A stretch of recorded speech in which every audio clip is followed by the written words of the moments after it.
جس گھر میں سورہ کوثر پڑھی جاتی ہے اس گھر کو اللہ تعالیٰ کون؟ بسم اللہ الرحمن الرحیم۔ السلام علیکم ورحمۃ اللہ وبرکاتہ۔ نبی کریم صلی اللہ علیہ وسلم کا ارشاد مبارکہ ہے کہ جو بھی میرا امتی قرآن کریم کی تلاوت کرے گا تو اس کو قرآن پاک کا ہر حرف پڑھنے کے بدلے میں اللہ تعالیٰ 10 نیکیاں عطا فرمائے گا، اس کے 10 درجات کو بلند فرمائے گا اور اس کی 10 خطائیں معاف کر دی جائیں گی۔ پھر نبی کریم صلی اللہ علیہ وسلم نے فرمایا کہ جس نے یوں کہا الف لام میم، تو میں یوں نہیں کہتا کہ الف لام میم ایک حرف ہے، بلکہ الف ایک حرف ہے اور لام ایک حرف ہے اور میم ایک حرف ہے۔ گویا جس بندے نے الف لام میم پڑھا تو اس نے 3 حروف کے مجموعے کو پڑھا اور اس کے بدلے میں اسے 30 نیکیاں ملیں گی، 30 خطائیں اس کی معاف ہوں گی اور اس کے 30 درجے بلند ہوں گے۔ لہٰذا خود بھی قرآن پاک کی تلاوت کریں اور اپنی اولادوں کو بھی قرآن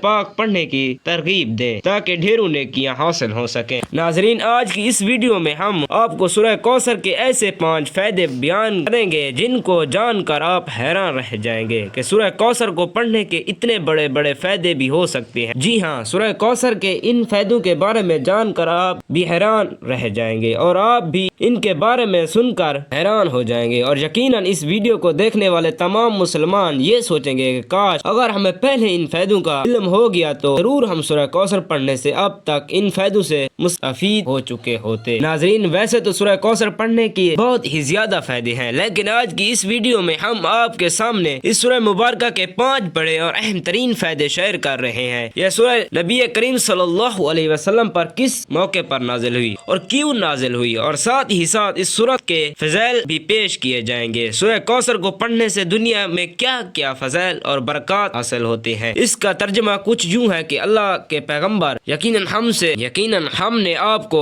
آب کوثر عطا کیا، لہٰذا تم اپنے پروردگار کی خوشنودی کے لیے نماز پڑھو اور قربانی دو اور یقین جانو کہ تمہارا دشمن ہی وہ ہے جس کی جڑ کٹی ہوئی ہے۔ جب نبی کریم صلی اللہ علیہ وسلم کے ساجزادے حضرت قاسم رضی اللہ تعالیٰ عنہ کا انتقال ہوا تو کافر آپ کو ابتر کہہ کر تانا دیتے تھے۔ ابتر سے مراد ایسا شخص جس کا نسب آگے نہ چل سکے، تو اللہ عز و جل نے نبی کریم صلی اللہ علیہ وسلم کی تسلی کے لیے ان آیات کو نازل فرمایا تاکہ نبی کریم صلی اللہ علیہ وسلم اللہ عز و جل کی رحمت سے مطمئن ہوں۔ اس سورت کو پڑھنے کے کیا کیا فائدے اور برکات ہیں؟ سورہ کوثر قرآن کریم کی سب سے چھوٹی سورت ہے اور کوئی شخص اس کو پڑھنے کا معمول بنا لے اس کے نامہ اعمال میں اتنی نیکیاں لکھی جاتی ہیں کہ وہ خود اس بات کا اندازہ نہیں لگا سکتا کہ اللہ عز و جل اس کے گناہوں کو کس طرح ختم اور اس کی نیکیوں کو کس طرح بڑھا رہے ہیں۔ اور اس کے علاوہ اگر کوئی شخص روزانہ صبح اٹھ کر فجر کی نماز کے بعد 30 مرتبہ معمول بنا لے کہ سورہ کوثر کا ورد کرنا شروع کر دے تو اس کی ہر جائز حاجت پوری ہوگی اور ہر جائز دعا قبول فرمائی جاتی ہے اور اس کی تمام مشکلات ختم ہوتی ہیں اور جتنی یہ چاہیں اور ان کے تمام معاملات اور ان کی تمام دعائیں آہستہ آہستہ قبول ہونا شروع ہو جاتی ہیں۔ اللہ عز و جل سورہ کوثر پڑھنے والے انسان کے غموں کو راحت میں تبدیل کر دیتے ہیں۔ یہ سورہ کوثر کے فضائل جو اس دنیا میں انسان کو حاصل ہوتے ہیں اور جو آخرت کے فضائل کے بارے میں تو نبی کریم صلی اللہ علیہ وسلم کے ہاتھوں سے اگر انسان کو حوض کوثر نصیب ہو جائے تو اس سے بڑی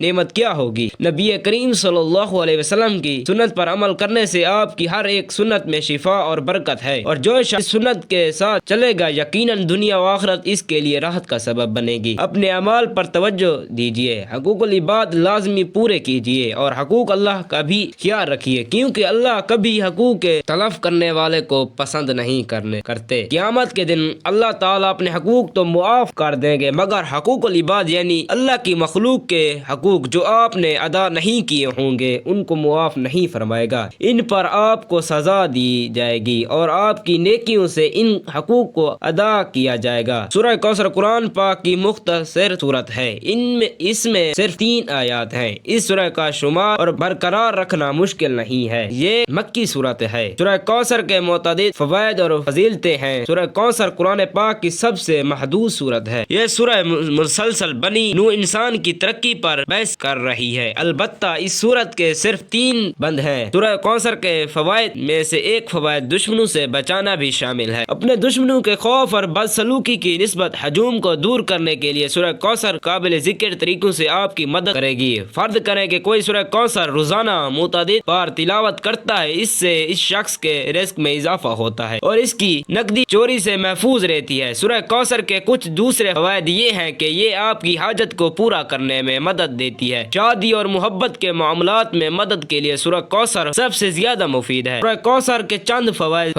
ذیل میں تفصیل سے بیان کیے گئے ہیں۔ نمبر 1، دشمنی کی پریشانیوں سے محفوظ رہنا۔ سورہ کوثر میں اللہ تعالیٰ فرماتا ہے کہ ہمیں اللہ تعالیٰ پر بھروسہ کرنا چاہیے۔ اگر آپ کو دشمنوں سے خوف کا احساس ہو تو قرآن پاک کی اس مختصر سورہ کی تلاوت کریں، اللہ تعالیٰ آپ کی حفاظت فرمائے گا۔ لہٰذا اس سورت کو پڑھنے کا فائدہ یہ ہے کہ دشمنوں سے حفاظت ہو جائے گی۔ نمبر 2، نئے جنم کو زندہ بچانا۔ وہ شخص جس کے بچے پیدائش کے بعد زندہ نہ رہے وہ نماز فجر کے بعد 40 دن تک سورہ کوثر کی متعدد بار تلاوت کرے، انشاءاللہ اللہ تعالیٰ اس کو سورت کی کوثر کی برکت سے اس کے بچے کو زندہ رکھے گا۔ نمبر 3، محفوظ زندگی کے لیے اللہ تعالیٰ کی عطا اور سورہ کوثر سے زندگی محفوظ رہتی ہے۔ نمبر 4، کاروبار کو بڑھانے اور چوری سے بچانے کے لیے جو شخص سورہ کوثر کو روزانہ کئی بار پڑھتا ہے اللہ تعالیٰ اس کے کاروبار کو وسع کر دیتا ہے اور اس کاروبار میں اللہ تعالیٰ بہت برکت عطا فرماتا ہے اور اس کے علاوہ اس کے مال کو چوری سے بچا